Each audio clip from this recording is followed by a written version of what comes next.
Habló aún Jehová a Moisés diciendo, manda a Aarón y a sus hijos y diles, esta es la ley del holocausto. El holocausto estará sobre el fuego encendido sobre el altar toda la noche hasta la mañana. El fuego del altar arderá en él. Y el sacerdote se pondrá su vestidura de lino y vestirá calzoncillos de lino sobre su cuerpo. Y cuando el fuego hubiese consumido el holocausto, apartará él las cenizas de sobre el altar y las pondrá junto al altar. Después se quitará sus vestiduras y se pondrá otras ropas y sacará las cenizas fuera del campamento a un lugar limpio. Y el fuego encendido sobre el altar no se apagará, sino que el sacerdote pondrá en él leña cada mañana y acomodará el holocausto sobre él y quemará sobre él la grosura de los sacrificios de paz. El fuego arderá continuamente en el altar, no se apagará. Amén. Entonces vemos aquí, hermanos, una enseñanza de parte del Señor. ¿Cómo debería ser el sacrificio? ¿Verdad? Un sacrificio es aquello que se ofrece a Dios, un presente muy especial, ¿sí? Y se hace a través de un cordero, de un animal. Había varias formas de esas ofrendas que se tenían que matar como confesión de pecado, de culpa de cada persona, ¿verdad? Era lo que se daba por el pecado, ¿sí? De la persona que era pecadora, ¿sí? Y así reconocía la autoridad de Dios, porque así Dios lo había establecido, ¿sí? Entonces vemos que esto era un mandamiento de parte de Dios. Y vemos aquí que esta ley, ¿sí? Tenía que haber el holocausto. ¿Sabe qué era el holocausto? Era el sacrificio de la víctima, ¿sí? Estaba sobre un altar, y el altar era hecho de madera de acacia. Una madera de acacia es la más fuerte y la más resistente que puede haber. Entonces, sobre esa caja, ¿qué se hacía? Dentro de esa caja se hacía como una parrilla que era de latón y se pone dentro de la caja, ¿sí? ¿Con qué finalidad? Para que sobre el bronce que se ponía, ahí se ponía el sacrificio del animal para ser quemado, ¿sí? Entonces tenía que estar grande, más o menos era de 2 metros como por 1,40 de alto, así más o menos. Era el mueble más grande del tabernáculo, ¿sí? Entonces ahí se ponía a la víctima, que era el cordero que se traía, ¿sí? Entonces vemos que el altar era de acacia, ¿sí? De una madera resistente, es una figura de Cristo que fue el que lo acabó, ¿verdad? Y el bronce es el juicio, ¿sí? Entonces era juicio sobre ese cordero que se estaba haciendo. Entonces vemos que ese era el altar, pero también el altar tenía un significado muy importante. ¿Por qué? Porque sobre ese lugar, cuando se sacrificaba la víctima, ¿sí? En ese momento se ponía unas cuentas con Dios, ¿sí? Porque el animal era el que pagaba, ¿sí? Entonces el altar significa lugar de encuentro, ¿sí? Lugar de encuentro con Dios. Cuando nosotros llegamos a Cristo, ¿sí? Nuestro altar fue Cristo Jesús, ¿sí? Porque Él fue el animal que se sacrificó en forma figurada, ¿verdad? Él fue el cordero que se sacrificó por el pecado de nosotros. Y en ese momento nosotros tuvimos, ¿qué, hermano? Un encuentro con el Señor, ¿sí? Ahí tuvimos el encuentro, ¿verdad? De esta manera, entonces, el altar es el lugar de encuentro con Dios, ¿sí? El fuego también es una figura, parte de Dios, ¿verdad? Que la figura lo vamos a ver más adelante, que significa la presencia de Dios, ¿sí? Entonces ya ese fuego, ¿verdad? Debería arder continuamente, según lo que leímos, que ese fuego no se debería de apagar, ¿sí? Estaría siempre constante, ¿sí? Ese fuego. Entonces vemos que el fuego era algo muy importante. No se podía encender cualquier fuego. Cuando Dios vio que el tabernáculo ya estaba construido todo, ¿sí? Entonces Moisés y Aarón fueron al tabernáculo y el que encendió el fuego fue Dios. Dios descendió fuego de arriba y encendió el altar donde se tenía que sacrificar el animal, ¿verdad? Y ese fuego se tenía siempre que conservar. Cuando caminaba el pueblo de Israel, cuando se movía la nube, que iba en una nube de fuego en la noche y en el día una nube que los cubría, entonces el fuego se guardaba, ¿no? Pero era el fuego que Dios había encendido. Cuando llegaban a otro lugar, lo volvían a avivar. Entonces era así, Dios quería que siempre, pero los responsables, ¿sí?, de este holocausto, los responsables de tener siempre el animal, siempre tenía que haber en la mañana y en la noche un sacrificio, ¿sí?, uno en la mañana y uno en la noche. Entonces siempre había continuos sacrificios ahí, que era el olor que le agradaba a Dios, tenía que haber todos los días, y el fuego también tenía que haber, no se tenía que apagar, y esa era la responsabilidad de ¿quiénes? De los sacerdotes.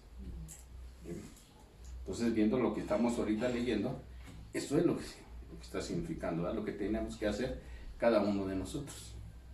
Entonces vemos que en el tiempo antiguo, los patriarcas, así como Noé, ¿sí?, él fue uno de los primeros que empezó a hacer ese tipo de sacrificio. Cuando bajó del arca, cuando ya se acabó el diluvio, dice que bajó, y lo primero que hizo Noé fue un altar y sacrificó un cordero, ¿sí?, delante de Dios. Entonces ellos empezaron a hacer ese tipo de sacrificios. Después fue Abraham, y Abraham hizo varios sacrificios, lo hizo en Siquem, en Hebrón, en Moriah, hizo varios sacrificios también, ¿sí?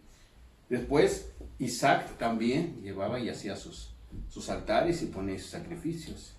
¿Quién más? Jacob, y aún Moisés todavía lo hizo, ¿sí? Entonces vemos que estos patriarcas, ¿sí?, edificaron, ¿sí? Pero que hay algo muy interesante que estuve leyendo, que ellos lo hacían, pero ahí todavía no había sacerdotes. Ahí todavía no había sacerdotes. Ellos lo hacían y le agradaba a Dios, ¿sí? Ya cuando Dios le dijo a Moisés, ahora sí, Moisés, vas a edificar este tabernáculo, entonces ya va a haber sacerdotes, ¿sí? Entonces la oración que leímos, esa es la oración que Cristo hizo como el sumo sacerdote que es de nosotros. Esa oración que leímos al principio, esto es lo que el sacerdote decía, siempre oraba para interceder por su pueblo. Amén. Entonces todos los sacrificios eran puestos sobre el altar. De mañana y de noche siempre había sacrificios sobre ese altar, hermano, ¿sí? Y al pasar la puerta, como era de telas, la entrada, lo primero que se veía era el altar de bronce. Era lo primero que se veía. Entonces, debe ser en nosotros lo primero que se debe de ver, es el altar que tenemos delante de Dios, que debe ser siempre Cristo Jesús. Amén. Entonces vemos que Dios instruye a Moisés y Moisés instruye a Aarón para que lleven a cabo esto. Entonces vimos que el holocausto solamente se debería de presentar ¿dónde? Sobre el altar. Es ahí donde el Señor quería. No había otro lugar donde hacerlo. Era el lugar que Dios había establecido. El altar era el lugar, el centro de la religión hebrea para su pecado, para que fuera cubierto. Cuando Cristo vino a la tierra, Él fue el cordero que se ofreció para quitar el pecado, ¿sí? El pecado ya fue pagado ahí, en la cruz. En el sacrificio de Cristo Jesús, ahí se pagó, ¿sí? Anteriormente se hacían nada más para cubrir un tiempo el pecado de las personas. Pero solamente un sacrificio fue importante. Miren, hermano, la palabra de Dios dice de un profeta. Ustedes lo conocen, a Elías, ¿sí? Ese profeta Elías, hermano, cuando desafió a los profetas de Baal, ¿sí?, tuvo que reedificar el altar de Dios que se encontraba destruido, ¿sí? Cuando él, hermano, ¿sí?, no podía ofrecer ningún holocausto a menos que el altar fuera reedificado, ¿sí? Mire lo que dice la palabra del Señor. Por favor, vamos en primer libro de Reyes. ¿Sí? Reyes. Sí, en el capítulo 18.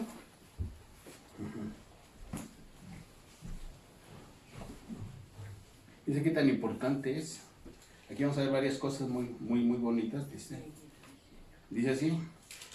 Entonces dijo Elías a todo el pueblo. Sí, lo tenemos, hermano. ¿Sí? Primera de Reyes 18:30. Sí.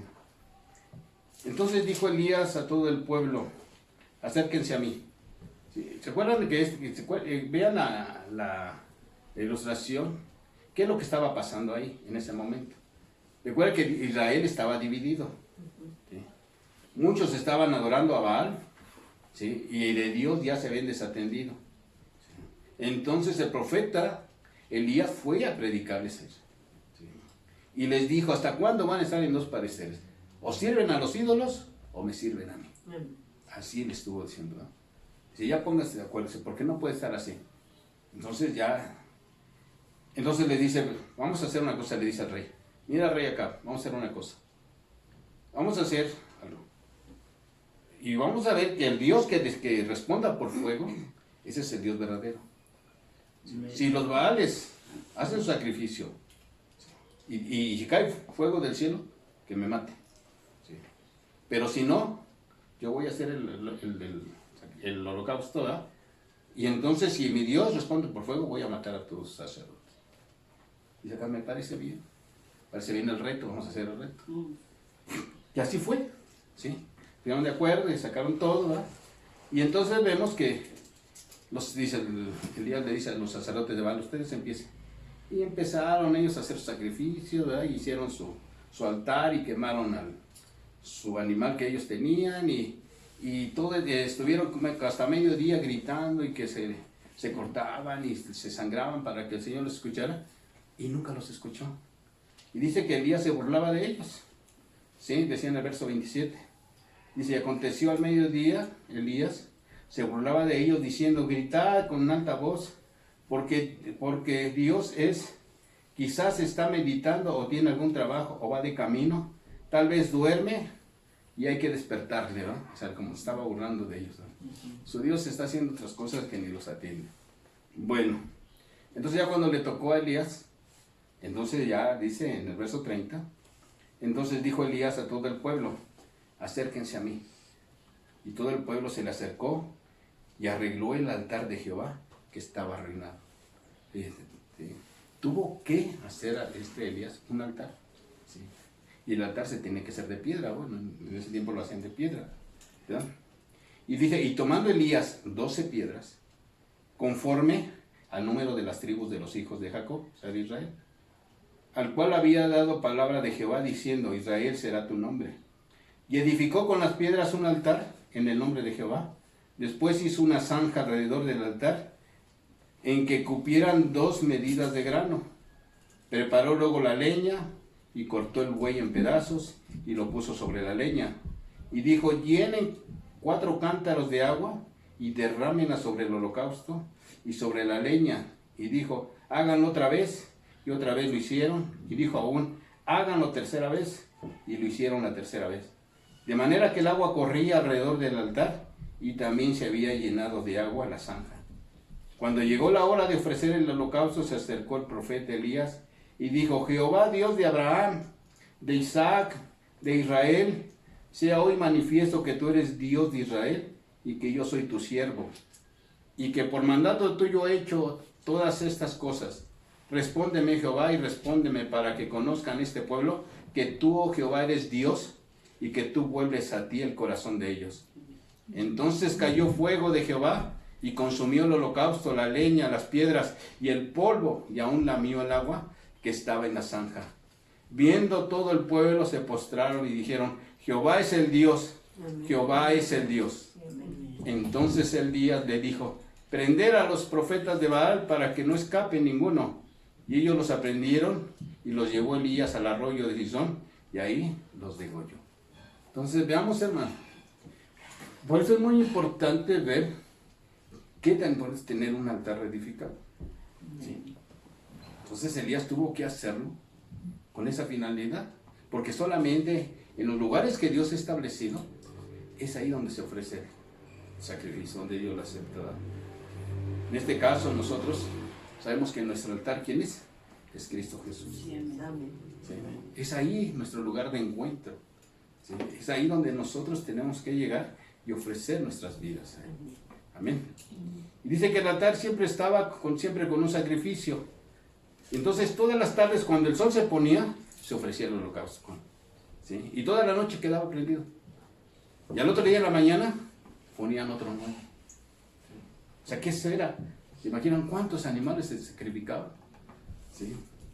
Como 700 al año. Aparte los que llevaban, ¿sí? Aparte los que llevaban los habitantes de Israel, ¿verdad? Aparte llevaban por ellos, pero uno se ofrecía por todo el pueblo, ¿verdad? Entonces veamos cuánta mortandad de animalitos, ¿sí? Era por culpa de ¿qué? Del pecado de los hombres. Amén. Entonces vemos que todas las mañanas un nuevo holocausto era puesto sobre el altar, de esta manera día y noche.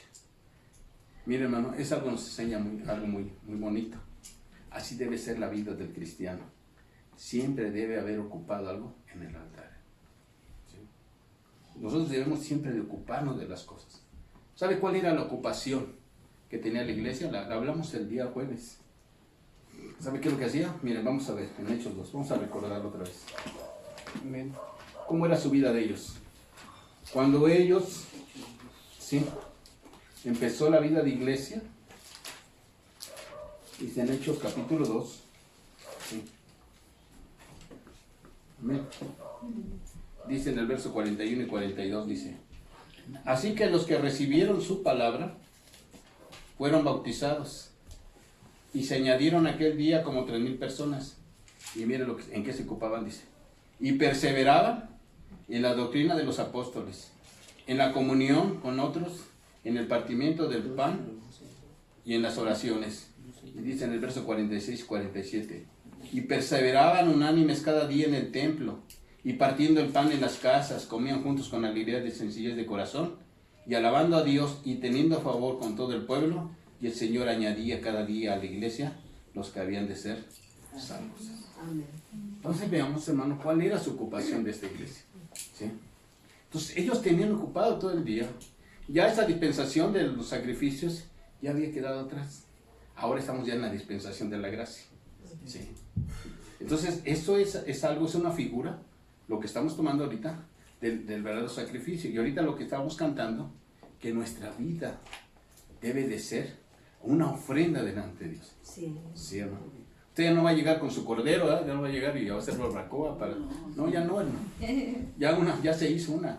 Y ese fue Cristo Jesús. Sí. Entonces debemos estar siempre ocupados. Pablo le dijo, ¿verdad?, a los filipenses. Les dijo en el capítulo 2, verso 12, dice: por tanto, dice así: amados míos, como siempre han obedecido, no como en mi presencia solamente, sino mucho más ahora en mi ausencia, les dice: ocúpense de vuestra salvación con temor y con temblor. ¿Sí? Entonces ahora nuestra ocupación, ¿qué debe ser? Cuidar su salvación. ¿Sí? La salvación ya la ganó Cristo Jesús por usted. ¿Sí? Ahora, si dice el Señor que la cuidemos, ¿por qué debemos cuidarla? ¿Cree que el Señor se la va a quitar? No. Dios no le va a quitar la salvación. ¿Pero usted la puede rechazar? Sí. Se puede rechazar, hermano. ¿Sí? Por eso dice: Señor, ocúpense. ¿Sí? Perseveren en su salvación. Cuídenla. ¿Sí? Porque se pagó un precio muy alto, muy grande, hermano. Se derramó la sangre del Hijo de Dios por ti. Entonces dice: ocúpense en ello. ¿Sí? Ocúpense de una manera, ¿sí?, que su salvación sea manifiesta a todos. Mire, en el pasado, ¿sí?, su salvación, ¿sí?, su pena de pecado fue quitada por el sacrificio de Cristo. ¿Sí? En el pasado, o sea que usted quedó ahí exento de pecado, Dios lo perdonó y lo reconcilió. Ahora aquí en el presente, ¿sabe qué está pasando? Que Dios lo está librando del pecado. ¿Sí? Y en el futuro, Dios le va a quitar la carne de pecado. Esa es la salvación. Tiene sus etapas, ¿verdad? En el pasado, ya pagó el Señor su salvación. En el presente, Dios está trabajando. ¿Para qué, hermano? ¿Sí? Para salvarlo del pecado. ¿Sí? Y en el futuro, Dios va a concluir su salvación. Cuando usted ya esté glorificado, hermano. Amén. Entonces, vemos que dice el Señor que ninguna condenación hay para los que están, ¿qué? En Cristo Jesús. Entonces usted ya no está condenado, hermano. Nada más ahora le toca, cuide su salvación con mucho temor y temblor. Amén. Pero también Pablo le dijo a Timoteo, mire hermano, vamos aquí a leer, por favor. Primera de Timoteo 4.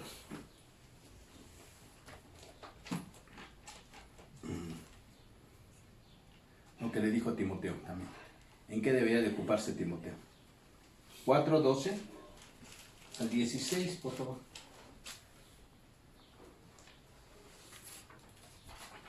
¿Lo tenemos? ¿Sí? Dice así.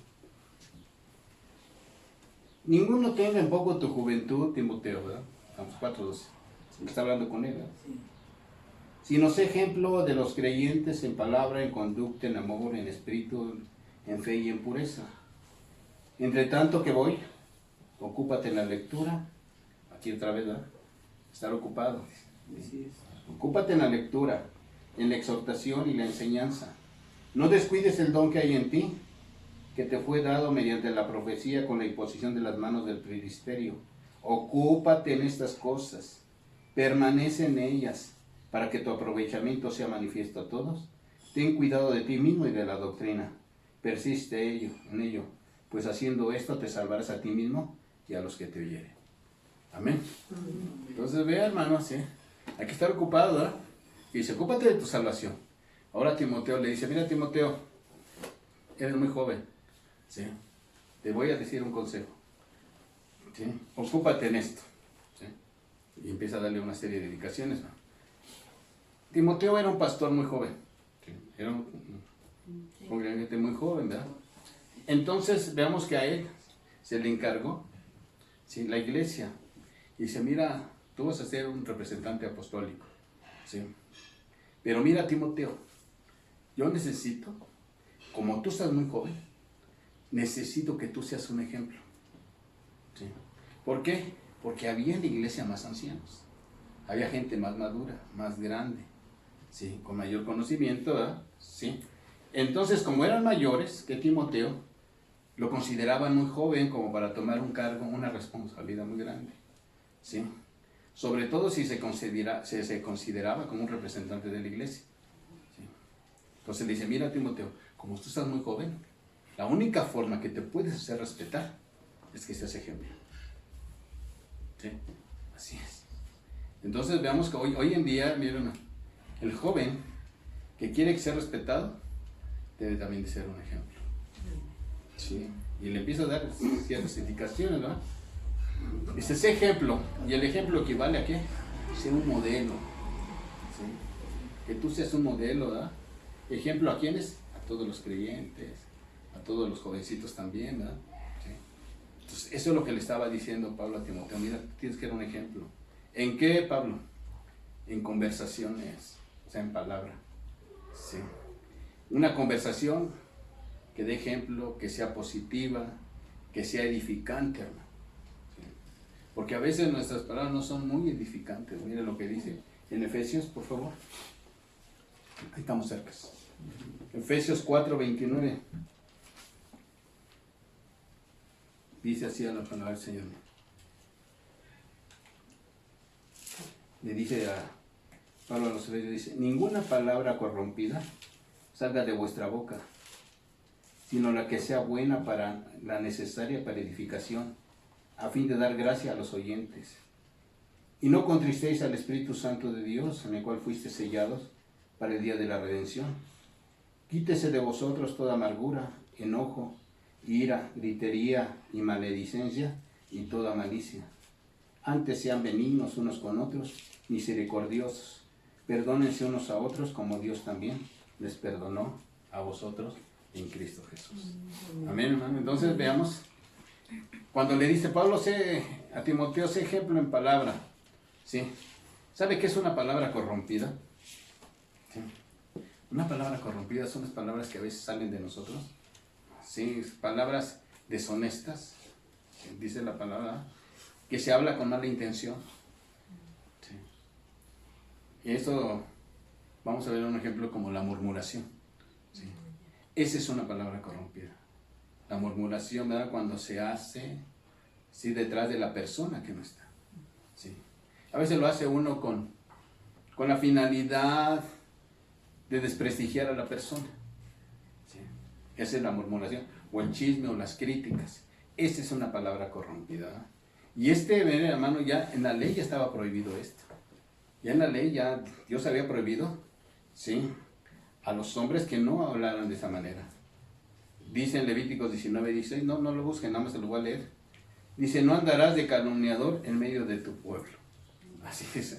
¿Sí? Entonces veamos, ¿verdad? De chismoso. Sí, ándale, de chismoso. Dice, sí. Sí, esa es la palabra, es corrompida, ¿verdad? Entonces le dice, Timoteo, tú tienes que ser un ejemplo. ¿Cómo hablas?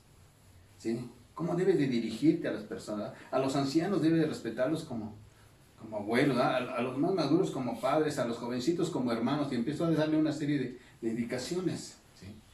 Entonces así es como debe de ser nuestra vida. Y le está diciendo, ocúpate en esto, en palabras, que tus palabras sean edificantes, ¿verdad? ¿Sí? Que los des ánimo. ¿Sí? No, mire hermano, una palabra que no edifica, destruye.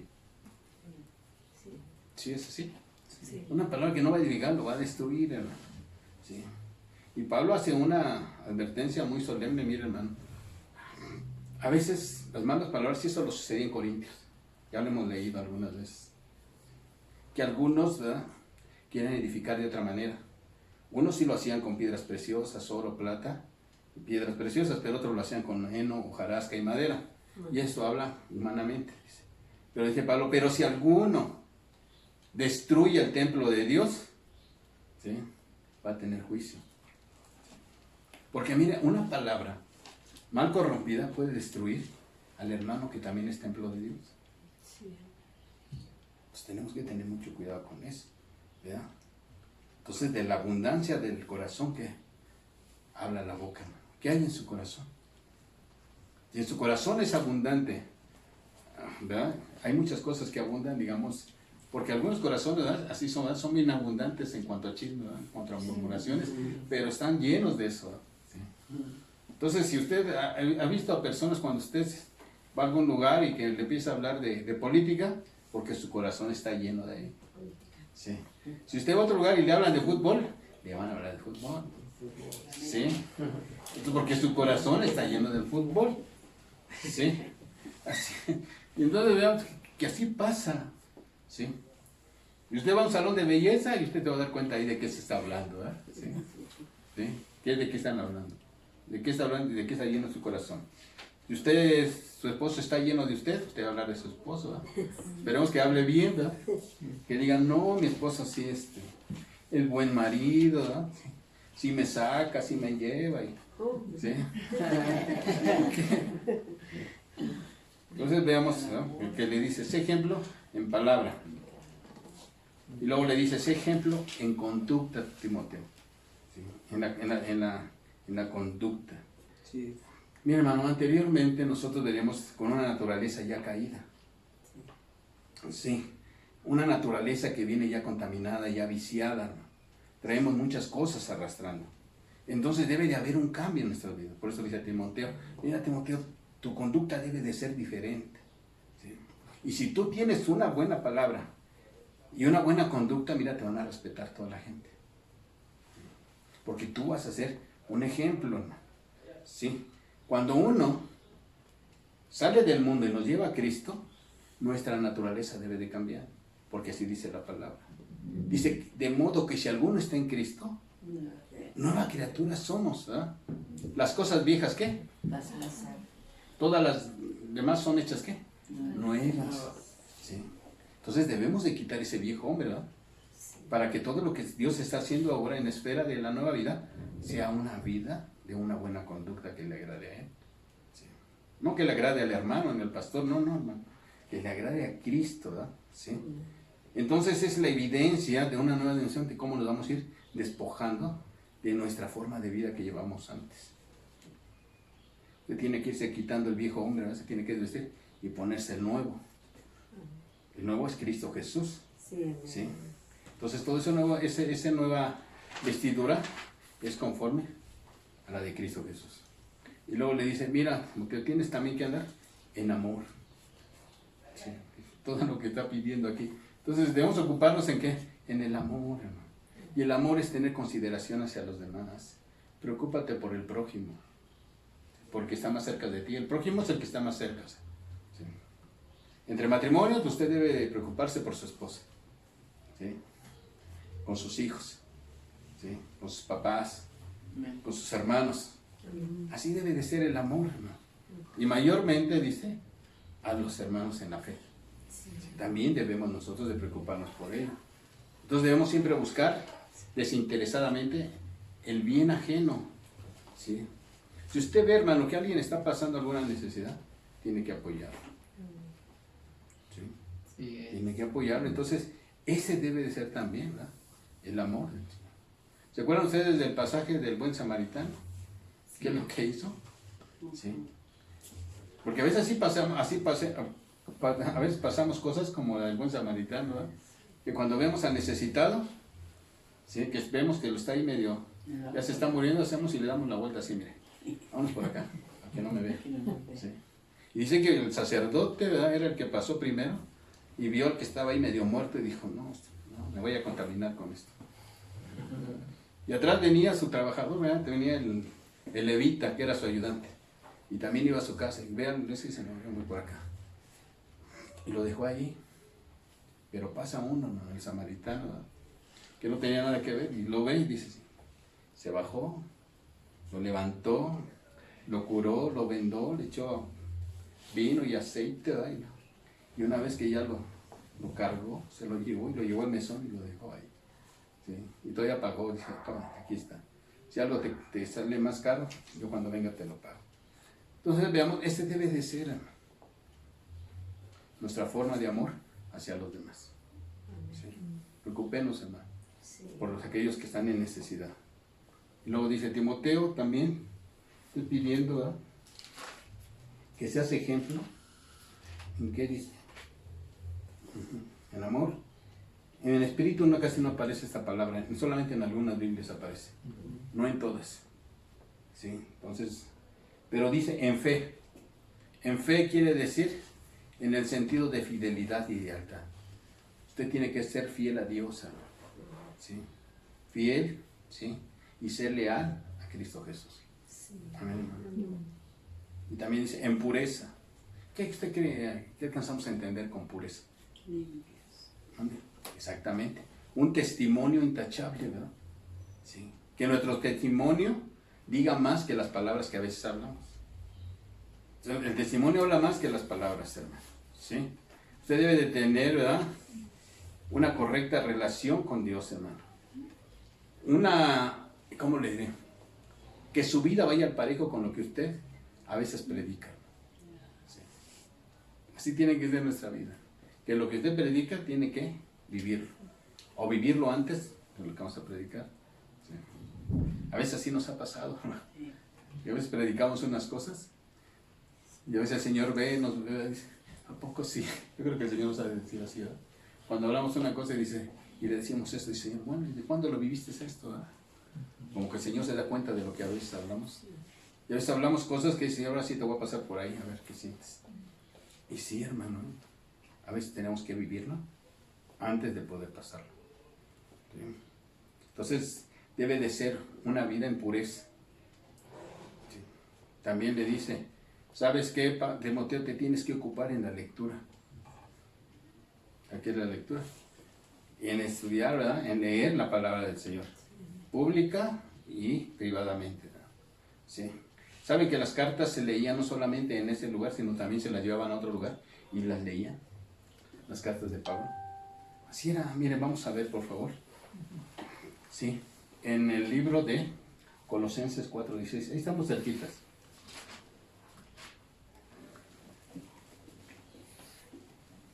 Dice así, 15 y 16, Colosenses 4, 15 y 16. Saludad a los hermanos que están en la Odisea y a Ninfa y a la iglesia que está en tu casa. Cuando esta carta haya sido leída entre vosotros, hagan lo que también se lea en la iglesia de los laodicenses y que la de la Odisea la leáis también vosotros. ¿Sí? Entonces veamos cómo las cartas de Pablo, ¿no? Como hoy ahorita la estamos leyendo también para toda la iglesia. ¿Sí? Entonces la palabra de Dios tiene que enseñarse, hermano. Sí. Tenemos que estarlas enseñando. ¿Sí? Entonces vamos a ver que la lectura era parte del culto de los judíos. Cuando iban a las sinagogas, ahí se leía la palabra. Entonces nosotros tenemos que tener ese hábito de leerla. ¿Sí? ¿Por qué, hermano? Porque antes de que el enseñador enseñe, él tiene que ser enseñado antes. Sí. Sí, así es. O sea que primero se tiene que alimentar, porque el primero que le habla el Señor es a uno. Y dice, a ver, ¿sí? Y entonces ya, uno una vez alimentado, puede alimentar a otros. Es lo que les decía hace ratito, que a veces queremos alimentar si nosotros no nos hemos alimentado de la palabra. Y también dice, en la exhortación, Timoteo, o sea que tienes que tener consejos alentadores, ¿sí? En la enseñanza, ¿sí? La enseñanza es una actividad de maestro, también tiene que hacerla, ¿no? Tiene que tener una forma de poder explicar la palabra, ¿sí? Y dice, no descuides el don que hay en ti por la imposición de manos. Entonces Timoteo recibió también, hermano, ¿sí? La imposición, el don que tenía. Y en este día era ¿de qué? De ser pastor de él. Entonces le dice, ocúpate en ellas, permanece en ellas. ¿Y la razón cuál era? Dice, para que tu testimonio sea manifestado a todos. Entonces, ¿tenemos que estar ocupados en algo? Sí. Y luego le dice, ten cuidado de ti mismo y de la doctrina. ¿Sabe qué es doctrina? Es enseñanza. Sí. Ten cuidado de ti mismo y de la enseñanza. ¿Por qué, mire, hermano? Porque los falsos maestros predican cosas que no practican. ¿Sí, no? Sí.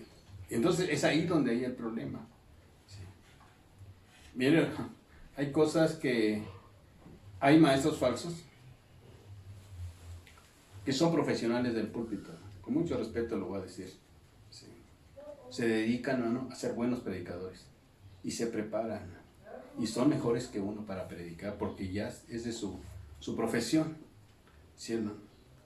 Pero a veces, por no tener a cargo una iglesia, a eso se dedican. Predicar con la finalidad de que les depositen para sus beneficios de ellos. Pero en cuanto a vida de iglesia, no se comprometen con la iglesia, hermano. No los visitan si están enfermos. No van a los hospitales, hermano. No ven, ¿sí?, la necesidad, si está pasando el hermano hambre o no está pasando hambre. ¿Sí? Entonces ellos no saben de esto, pero sí le saben predicar. ¿Sí? Y entonces ahí es donde se pone a veces la cosa fuerte. ¿Sí? Entonces un falso maestro, ¿verdad?, es aquel que predica lo que a veces no practica. ¿Sí? Así como la sana doctrina promueve a una buena salud, la mala doctrina te va a matar espiritualmente. Entonces tenemos que tener cuidado porque a veces, mi hermano, hay pastores que saben la necesidad de su iglesia. Pero hay otros predicadores que no saben la necesidad y hablan. ¿Y qué va a pasar, hermano? ¿Sí? Que los confunden. Y entonces dice uno, luego cuando va uno dice, no, es que un predicador dijo esto. Bueno, pero ¿sabe cuál es la necesidad aquí en la iglesia? No sabe. ¿Sí? Entonces nosotros tenemos que tener cuidado en eso. Decir, ten cuidado de ti mismo y de la doctrina. Sí. ¿Sí? Y si persiste en ello, y sabe qué es persistir en la doctrina, que no te puedes cansar en ella, hermano. Te tienes que alimentar, tienes que estar ocupado constantemente. Y todo esto habrá que prestarle atención continua, hermano, a la palabra, a la enseñanza. ¿Sí? Tenemos que meternos ahí, hermano. Y el resultado, dice, va a ser un aprovechamiento manifiesto. Porque muchos se van a dar cuenta de tu comportamiento, cómo estás cuidando, ¿eh?, la conducta. Mire, hermano, cuando dice, dice, y te salvarás a ti mismo y a los que te oyeren, esto no quiere decir, hermano, que la doctrina lo va a salvar. No, no es cierto. La salvación la da Cristo Jesús y es por gracia. La salvación única, la doctrina es únicamente, hermano, ¿sí?, para que usted se afirme, ¿sí?, en las cosas del Señor, ¿sí? Y cuando dice que la salvación, vemos, hermano, que es por la gracia, pero la perseverancia en la doctrina y una vida de piedad será más evidente las bendiciones de la salvación a la persona y a los que te vienen. ¿Sí? Cuando usted practica la doctrina y la está viviendo, usted va a ser una influencia grande a aquellos que lo están escuchando y para usted mismo. Eso es lo que está diciendo. No es que la doctrina te salve. Y anteriormente a nosotros nos decían, persevera en la doctrina porque la doctrina te va a salvar. Sí.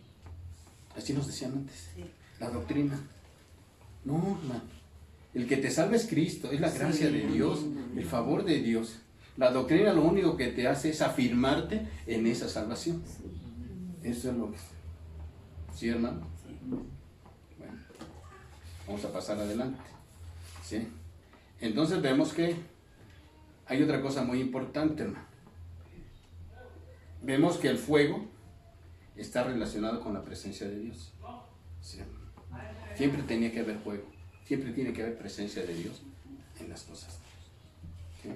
Y vemos que en la zarza, cuando Moisés pasó, dice que vio la zarza ardiendo. Y ahí estaba Dios en la zarza, ¿o no estaba?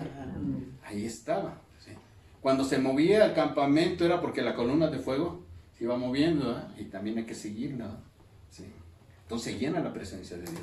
En el monte Sinaí, cuando Dios les habló al pueblo, dice que el monte humeaba, pero el fuego estaba ahí.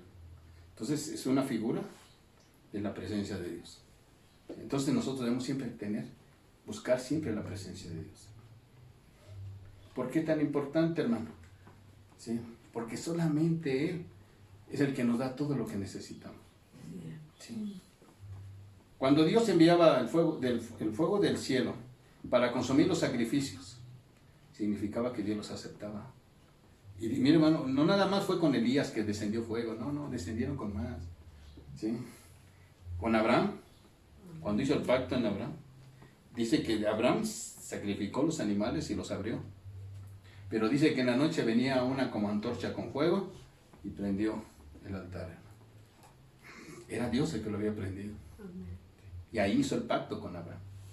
Luego, después, descendió fuego cuando Manoah, que era el papá de Sansón, también hizo un sacrificio y habló el ángel con él y dice, mira, apártame ahí. Si no va a pasar navaja por él, y empezó a darle una serie de requisitos. Y ahí tenía, dice, y hubo un milagro muy grande ahí.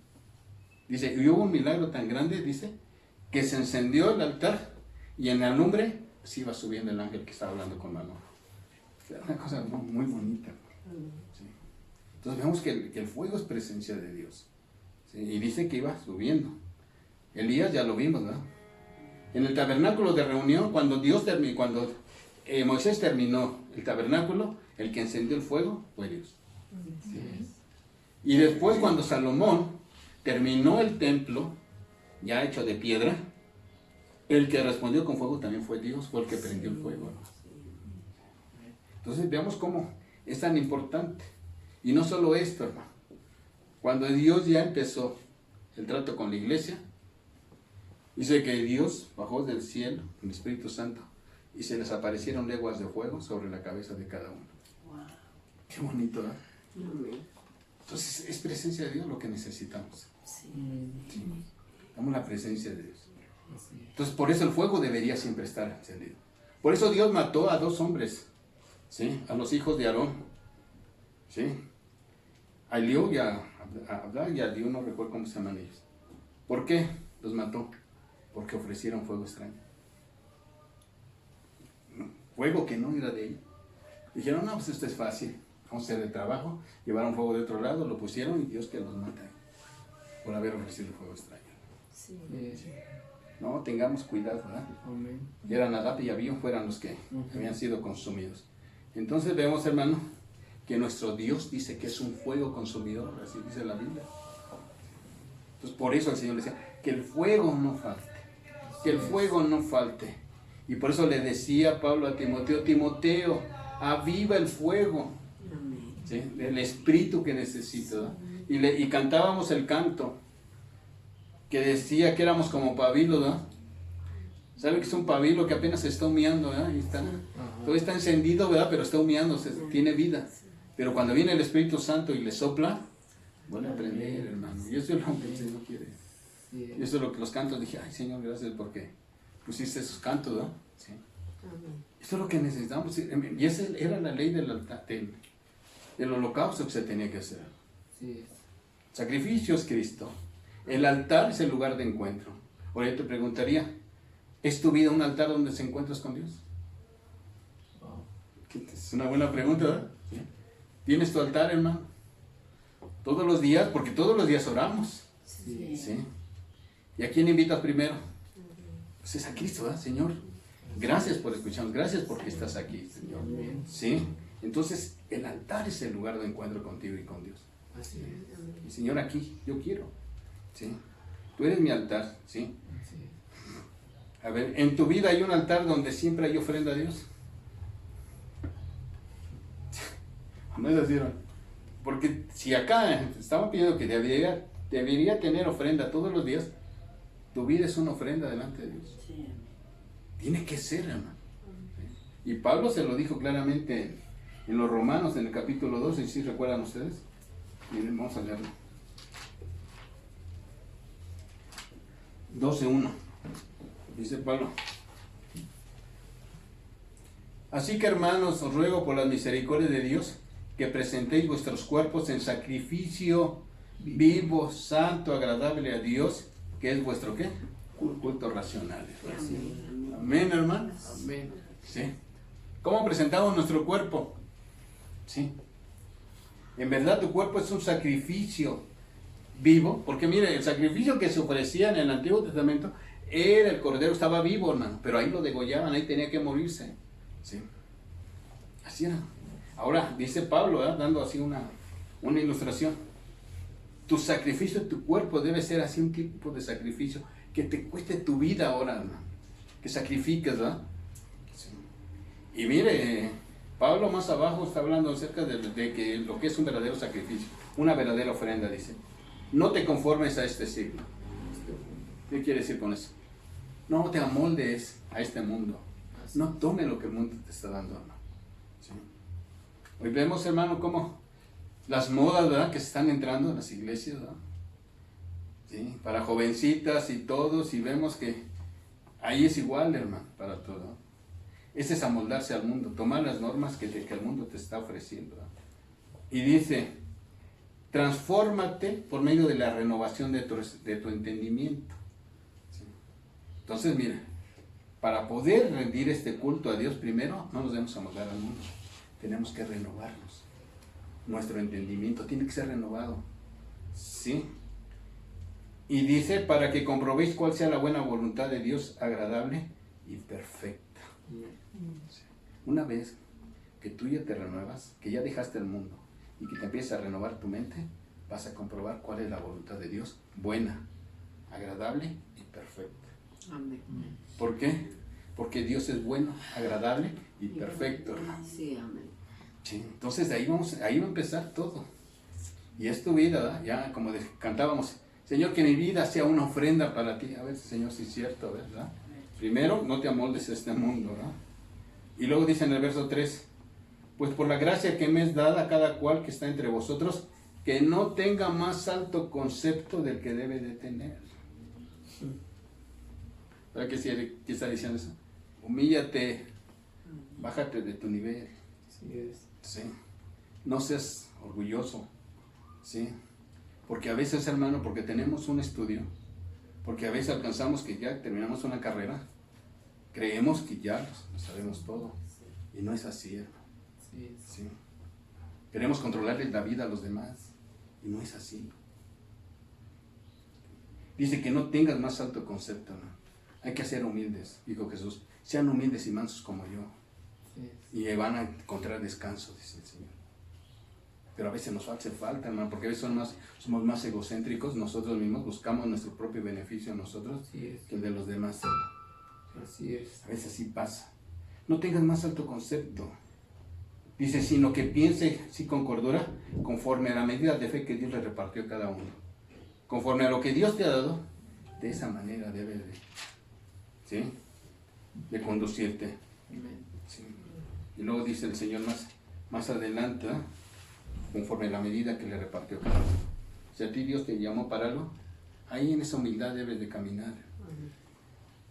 Dice en el 4, porque de la manera en que un cuerpo tiene muchos miembros, pero no todos los miembros tienen la misma función, debemos de reconocer, hermano. La cabeza es una cosa, los brazos son otra, los pies son otra, y cada uno tiene una función diferente. Y no podemos decir al corazón, ¿sabes qué, corazón? Tú ya no hagas tu función, ahora que lo haga el riñón. ¿Por qué, hermano? Porque Dios los llamó así. ¿Conoces? Muchos miembros, pero no todos tienen la misma función. Así nosotros, siendo muchos, somos un cuerpo en Cristo y todos miembros los unos de los otros. De manera que teniendo diferentes dones según la gracia que nos es dada, si el de profecía, úsese conforme al de la medida de la fe, el de servir, el de servicio en servir, el que enseña, en la exhortación, el que reparte con liberalidad, y el que predice con solicitud, y el que hace misericordia con alegría. Qué bonito. Esa debe ser la función de la iglesia. Debe ser la ofrenda que el Señor quiere, dice Pablo. Presenta tu cuerpo en un sacrificio vivo, pero debe de ser así, mira. Si Dios ya te llamó y te dio un don, pues ahora ministralo de esta manera. Entonces debemos hacerlo. ¿Sí? Y mire, y aquí es donde viene también, síganme si no es un sacrificio. El amor se hace sin fingimiento. Aborrezcan lo malo y seguir lo bueno. ¿Va a costar eso? Sí. Sí. Sí. ¿Te va a costar tu vida? Sí, hermano. Sí. Porque tu amor debe ser sin fingimiento, ¿no? Sí. Aborrece lo malo, sigue lo bueno. Eso va a costar. Ámense los unos a los otros. Pero hermano, mira, el hermano me está hablando mal de mí. Ámalo con amor fraternal. Hónralo. Dice, en cuanto a honra, prefiéranse los unos a los otros. En lo que requiere diligencia, no perezosos, fervientes en espíritu, sirvan al Señor. Gócense en la esperanza, sufran en la tribulación, constantes en la oración, compartiendo para la necesidad de los santos, practicando la hospitalidad. Bendigan a los que os persiguen, bendecid y no maldigan. Gócese con los que se gozan, lloren con los que lloran, unánimes entre vosotros, no altivos, sino asociándose con los humildes, y no sean sabios en vuestra propia opinión. Qué tremendo. Esto sí es un sacrificio, ¿no? Esta sí es la ofrenda que queremos para el Señor. Así es. Así debe ser tu altar. Amén. Sí. Antes decía el Cordero, ahora dice Pablo, presenta tu cuerpo en sacrificio. Esta es nuestra ofrenda al Señor. Amén. ¿Sí? Y más sigue diciendo, pero aquí lo vamos a dejar. Sí. Hasta aquí. Dice, tranquilito, ¿verdad? Sí. Pero mira, hermano, es así, hermano, como Dios quiere que seamos esa ofrenda grata, que cantemos al Señor. Sí. Así es. Yo creo que la cantemos otra vez, hermano. Sí. Esta alabanza. Amén. Sí. Vamos a cantar esta alabanza nuevamente, hermano. Sí. Que seamos una ofrenda grata delante del Señor, hermano. Sí.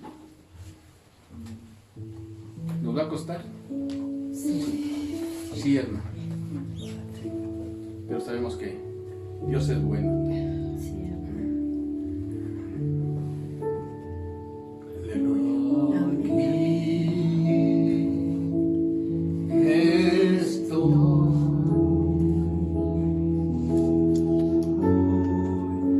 Te ofrezco todo lo que soy. Aquí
Gracias por permitirnos reunirnos, Señor.